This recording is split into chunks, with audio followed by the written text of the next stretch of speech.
Coming to you from Nassau Bowling Center in Yulee, Florida. This is the First Coast USBC's Youth Travel League. We're in week 4 of this league. We're actually in the match play right now portion of the league. You're going to be watching Alex and Matthew battle it out.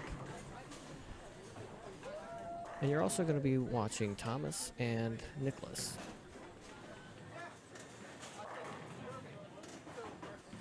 Alex and Matthew started out with strikes each.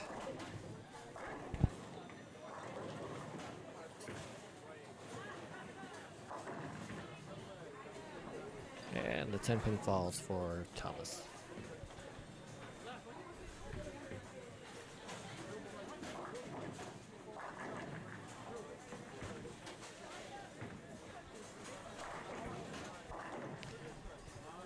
Well, if you're looking for right-handed conventional bowlers, this is not the week for it. We have 2 lefties and two two-handeders that are right-handed.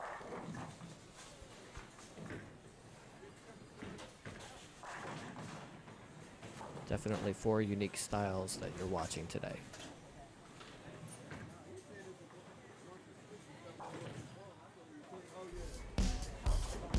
Well, this is a sport shot league, so let's talk about the pattern.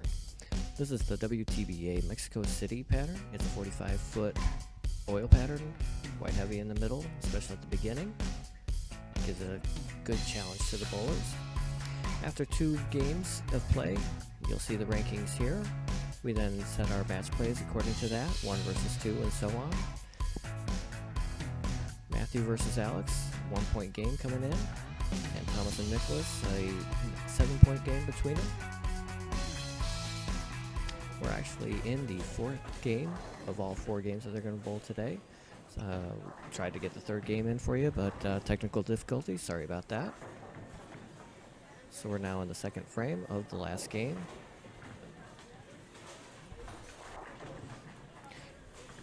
In the match play, heads up with Alex and Matthew. Alex had a 205 for the 3rd game, while Matthew had a 166.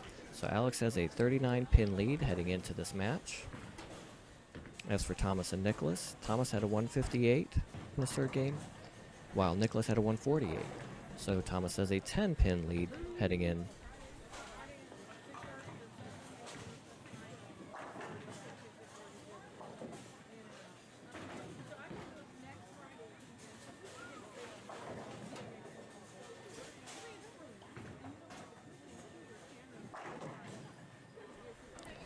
Makes 2 strikes in a row for Thomas. It's a good start for his last game. And that's a unique hat style for him. Coming into this week, Matthew comes in at a 163 sport average. When that's adjusted, that becomes a 191. Good enough for 13th place. We currently have 34 bowlers in this league. Likewise, Alex comes in 2nd place after 3 weeks. He has a 172 sport average, which is adjusting up to a 200. If you're interested in what those conversions are, that's on bowl.com. Meant to equalize it, but not always the case. So Alex converts at 6 spare on the 3rd frame. He had 2 strikes going into that.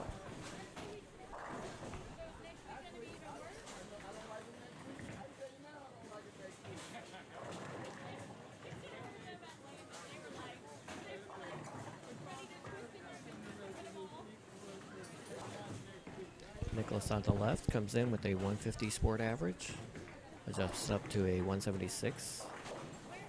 That's actually his first week in the travel league, was last week, so that's what he did last week. And on the right we have Thomas, comes in with a 167 sport average, which adjusts up to a 195. He's currently in 7th place coming into this week. Thomas was in the travel league last year. Last year he had a 151 sport average. So he's increased that by 16 pins.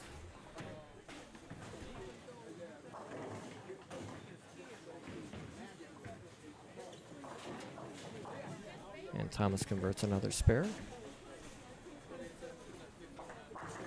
As we look at Matthew, who's currently in 5th place today, and Alex, who's in 6th. This is a interesting matchup. These are two bowlers that have, in the last year and a half, bowled a perfect game, sanctioned.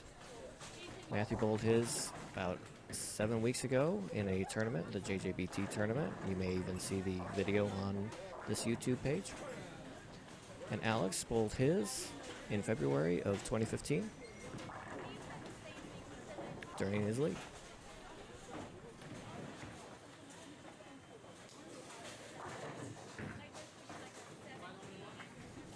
Alex just missed the upright, missed the 210 split. So with that, he has 2 strikes, a 6 spare, and an 8 miss. Currently has a 72 in the 4th frame.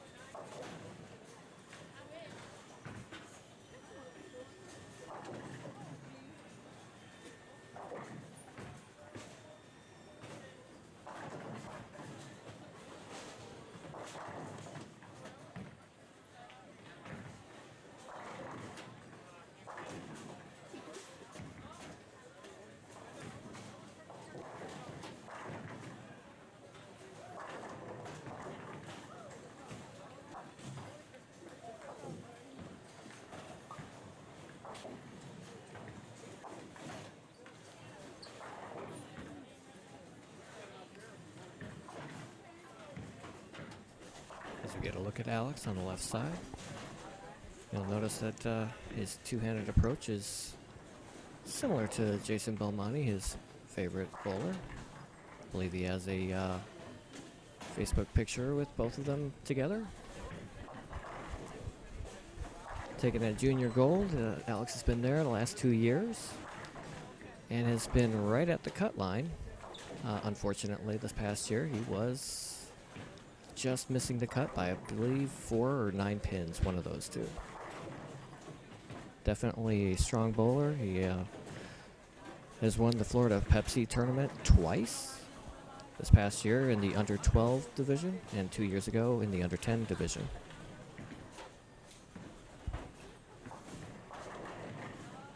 Most of the bowlers here are shooting for junior gold this year. Roughly 2/3 of this league has their junior gold membership. With this league, at the end, we do award entries to junior gold on a 1-in-4 ratio, and we also award equipment, as sometimes these bowlers have already earned their spot in another tournament, or they may not have junior gold, but they're getting the practice, and that way this is where their prize fund goes. Matt decided to become two-handed bowler and connects.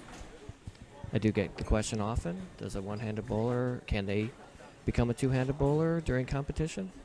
You actually can, assuming a few things. It's got to be a two-handed approach, not a two-handed release. Most two-handed bowlers are actually doing that. They're approaching two-handed, but they release one hand before the other. The other is you can't have too many holes in the bowling ball. Oh, nice shot, Shane, with the messenger to the 10. Some bowling balls are drilled with 4 holes, one including a balance hole. And if that's the case, you have to keep that thumb in the thumb hole.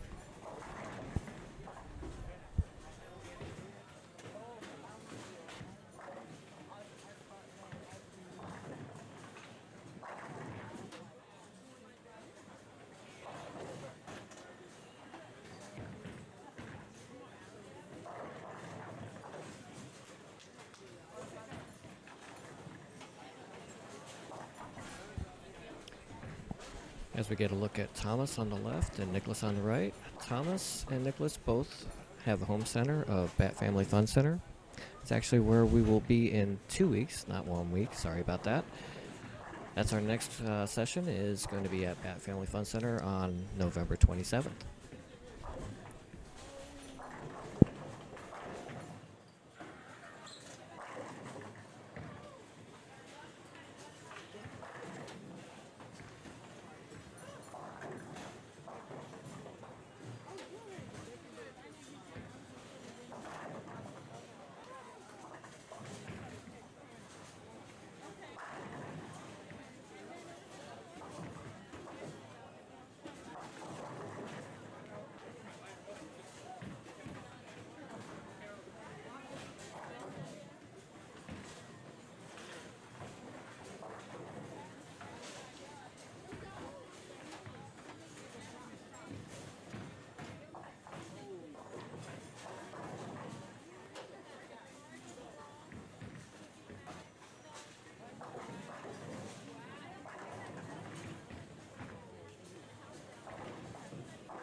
for the most part. The pace of play is pretty quick.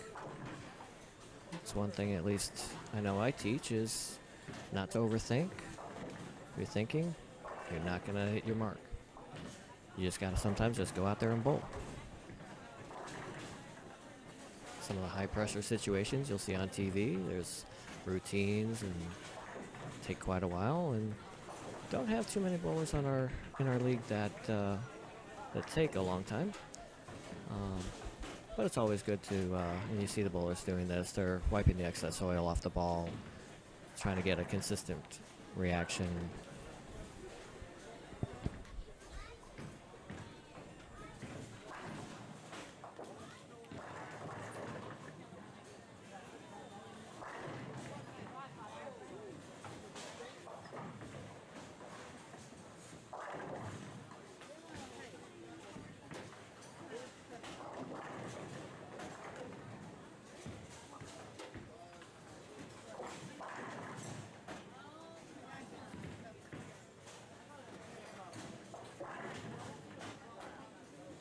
Looks like we have dueling 10 pins for our two-handed right-handed bowlers.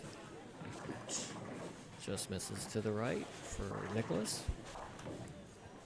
Let's see if Alex can convert his spare attempt with a 10 pin. Ooh, just to the side. And I have no idea how long that pad is going to stay on Thomas's head. Let's see if that's our new record.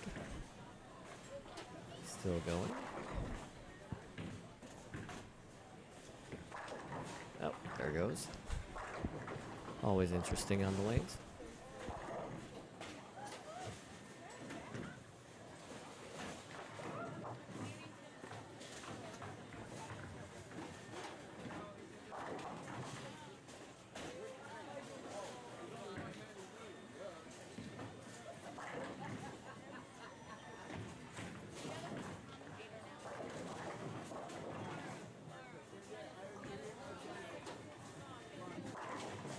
Nikalos leaves the 4-pin on that spare attempt, so that puts him at 125 after 8 frames.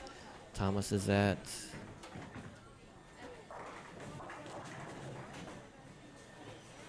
126 with 7. Let's see if he can convert this spare.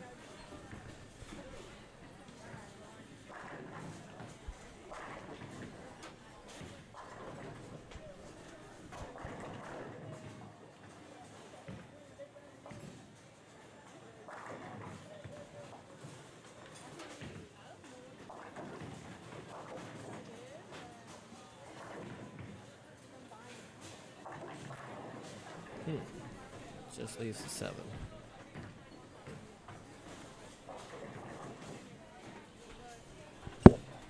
And Matthew leaves the 7 as well.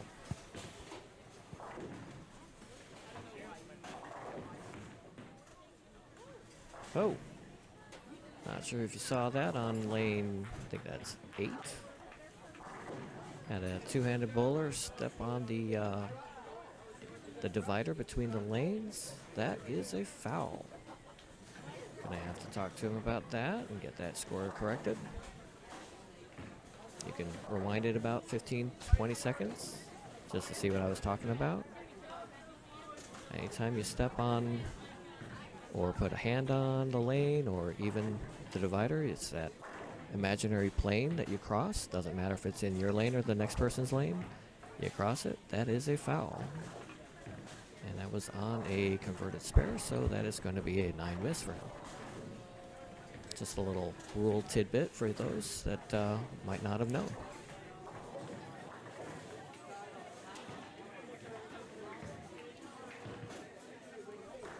So Nikalos leaves the head pin. Got the 3 and the 8 behind it. He's at 134 in the 9th frame. And Thomas is at 144 in the 9th frame. Both have opens going into the 10th. So a 10-pin lead plus a 10-pin lead from the third game, I should say. Thomas has a 20-pin lead going into the 10th frame. Matthew leaves a 5-7. Kind of a tough conversion spare to make. Matthew had a 151 as of the 9th frame. Currently on 159, shooting for hopefully a spare. Interesting. I wouldn't call it the textbook approach. Not sure what was going on there, but perhaps a little frustration. It is a long day, but his day is over with a 159. As for Alex, that ends his day. That's a 182.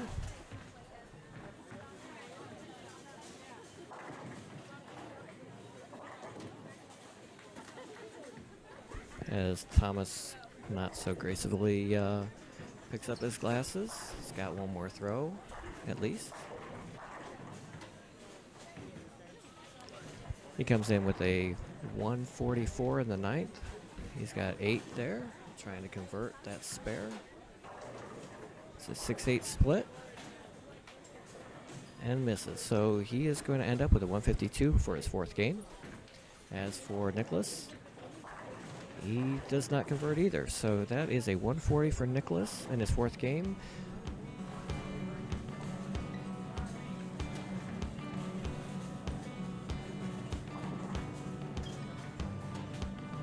And with that, we'd like to show you our results for today. For our 4 bowlers that you were watching, we have Alex, who won his heads-up match, and Thomas as well. They get 10 extra bonus points for their standings at the end of the year. As I mentioned before, they do compete for prizes. We would like to thank you for watching a little bit of our FCUSBC Travel League. Give you a glimpse of what we do. If you have questions, concerns, comments, go ahead and put them in the comment box below. This is Coach Ryan. Hope to talk to you in a couple weeks. See you on the lanes. Take care.